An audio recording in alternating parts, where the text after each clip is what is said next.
Well, 2 weeks ago, I described looking toward the horizon, which I described as where the known and unknown meet, as akin to looking toward our future. In preparing my remarks for a day set aside for remembrance, I began thinking about how one also tends to reminisce and wax nostalgic while gazing toward the horizon. I then began thinking of the value of reviewing previous experiences while planning for the future. To refresh my memory, I went back and looked at what I said this time last year. I saw that I used as one of the readings an excerpt from the essay Memory by acclaimed poet David Whyte. This morning, I'll read a different excerpt, which is the last paragraph from the same essay. Through the gift of an inheritance truly inhabited, we come to understand that memory creates and influences what is about to happen, and has little to do with what we quaintly and often unimaginatively call the past. We might recall the ancient Greek world where memory has always understood to be the mother of the muses, meaning that all of her 9 imaginative daughters, all of the 9 forms of human creative endeavor recognized by the ancient Greek imagination and longed for by individuals and societies to this day, were born from the womb and the body of memory. But before I say more about how our memories might influence the future we are creating, I'll reflect on tomorrow's observance. Today, and for the last several years, at our Memorial Day service, as you experienced during the candle ritual earlier, we have mourned not only those U.S. military personnel who died while serving in the armed forces, but those who died from COVID and gun violence as well. The pandemic was so staggering and fatal, we felt it imperative to also honor those who died because of it. The Buffalo supermarket mass shooting, when 10 people were killed and 3 injured, and the Robb Elementary School shooting in Uvalde, when 19 students and 2 teachers were killed, occurred in the days leading up to last year's Memorial Day service. So it was impossible to not acknowledge the carnage. I recently became aware of an even more compelling linkage between those who die on the battlefield and those who die in the classroom. At the Day of Mourning for Victims of Gun Violence, which we held on April 15th to coincide with the NRA National Convention, artist Sarah Sudoff held a collaborative flag folding performance. If you didn't see it here at the event, you may have heard her describe it at the Artist Forum in between services last week. The ritual that she created was to make devastatingly palpable the concept that we as citizens, and here I read from her artist statement, are effectively being drafted into military action without choice, without training, and without protection. Recognizing this service to the country, she folded red emergency blankets as if they were American flags, a gesture and ritual typically reserved for military funerals.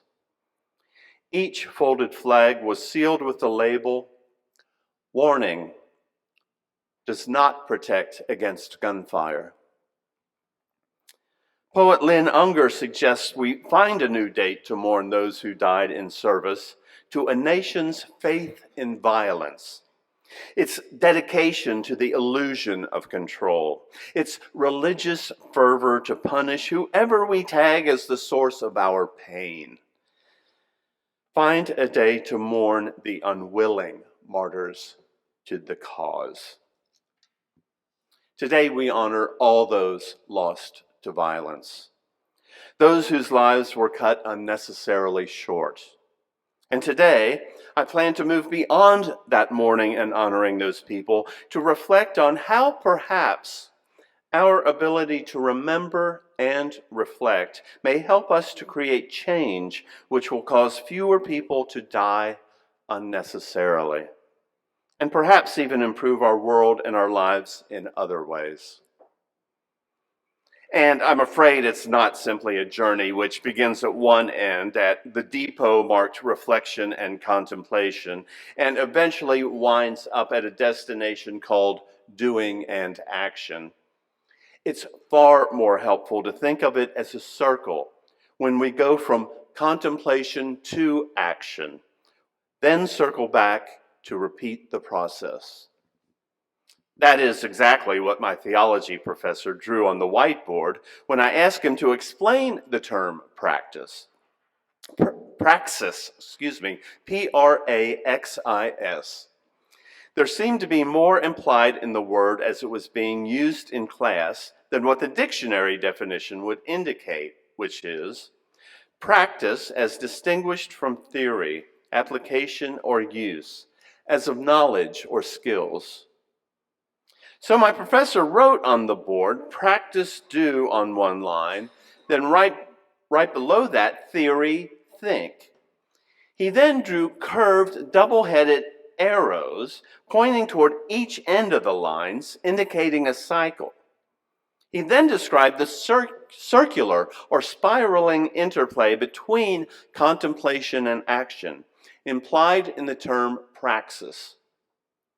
In our second reading, Parker Palmer goes so far as to write that one cannot exist without the other, that they are one at the source, and they seek the same end, to celebrate the gift of life.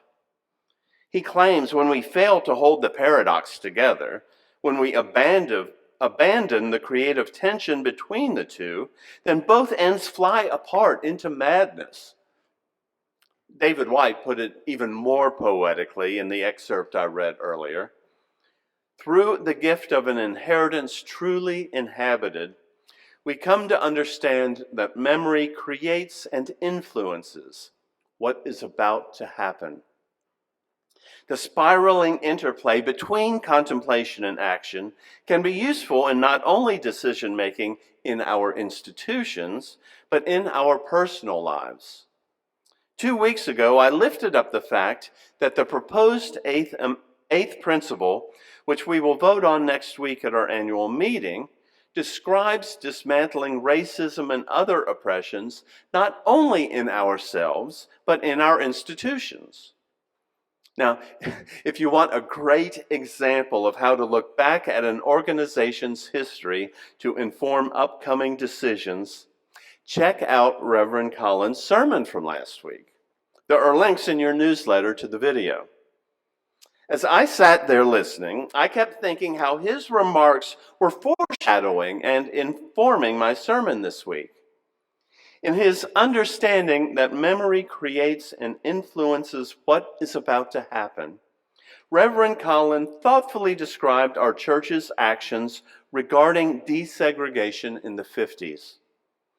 The decisions and actions of the church and the minister and the board president at the time not only shaped the church then, but continued to do so for years in planned and unplanned ways. To find an example of an individual who reflected on her experiences to help make bold new choices, I turn to the music icon that we lost on Wednesday, Tina Turner.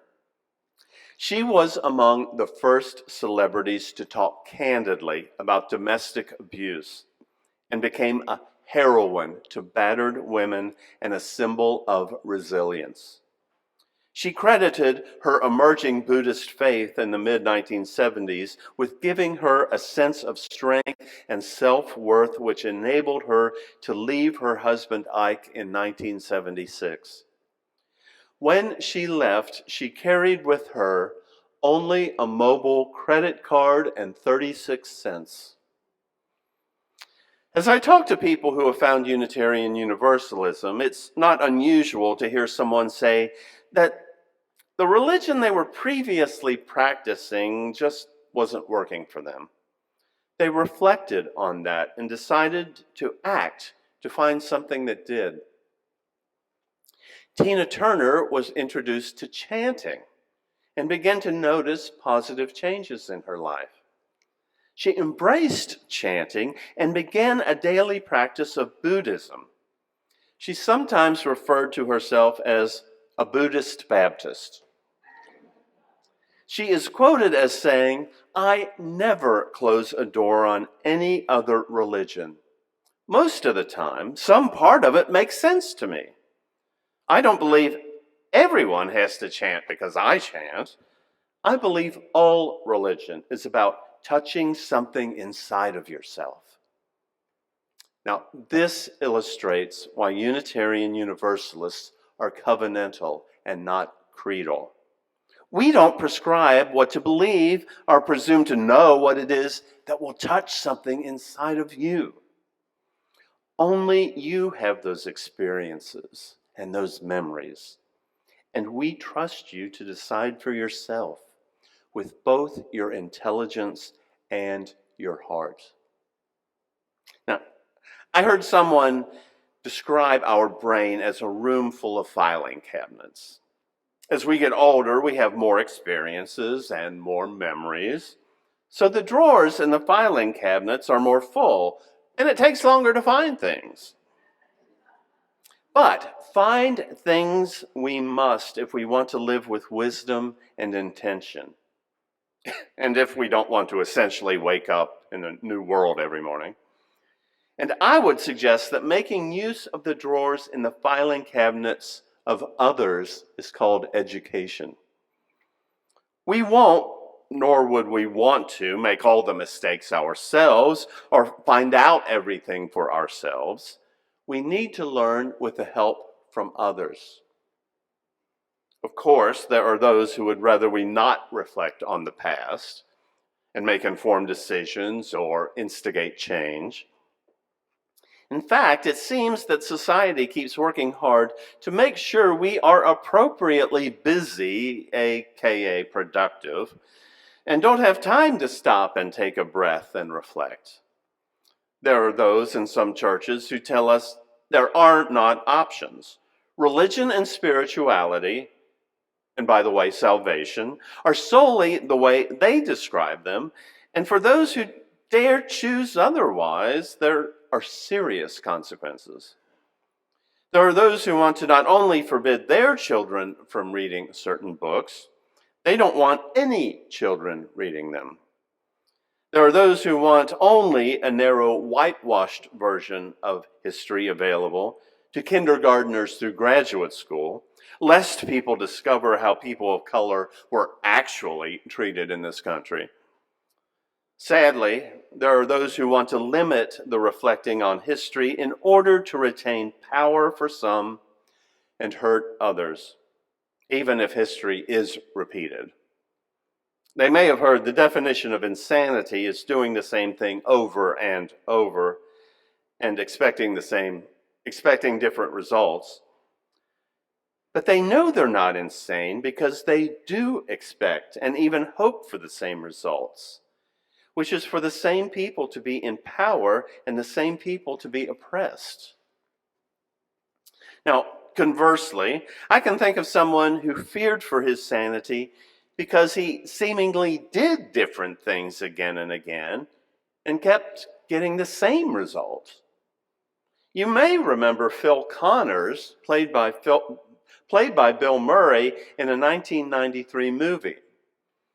Once he realized he was in a time loop on Groundhog Day, he began doing different and more dangerous and ill-advised things. Things like being arrested, cynically manipulating people, and attempting suicide, only to find himself waking yet again on February 2nd to Sonny and Cher on the clock radio. Once he realizes that the time loop could be seen as a blessing and not a curse, he uses what he learns to change, what he learns to change himself and others for the better. It's his change of heart that leads to the end of the time loop. So, perhaps he had been doing essentially the same thing over and over, because everything he did was being done for selfish and hurtful reasons. He kept getting the same result. Perhaps you not only have to look at what you're doing, but why you're doing those things to grow personally and to grow spiritually. And not just in our personal lives, but in our institutions.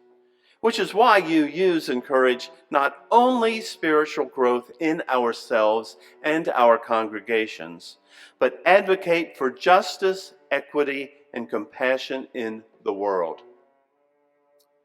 Stop and reflect. What is not being changed because of our nation's faith in violence, its dedication to the illusion of control, and its religious fervor to punish whoever we tag as the source of our pain? I end by again invoking the imagery of the horizon, where the known and unknown meet. We gaze toward it while we muse over and contemplate not only what we have done, but why. We look toward the horizon to decide what to do now and what our next actions will be. We reminisce and reflect on ourselves, our families, our church, and our nation. Then, even as our gaze is fixed, the spiraling interplay begins once again. May the people say amen.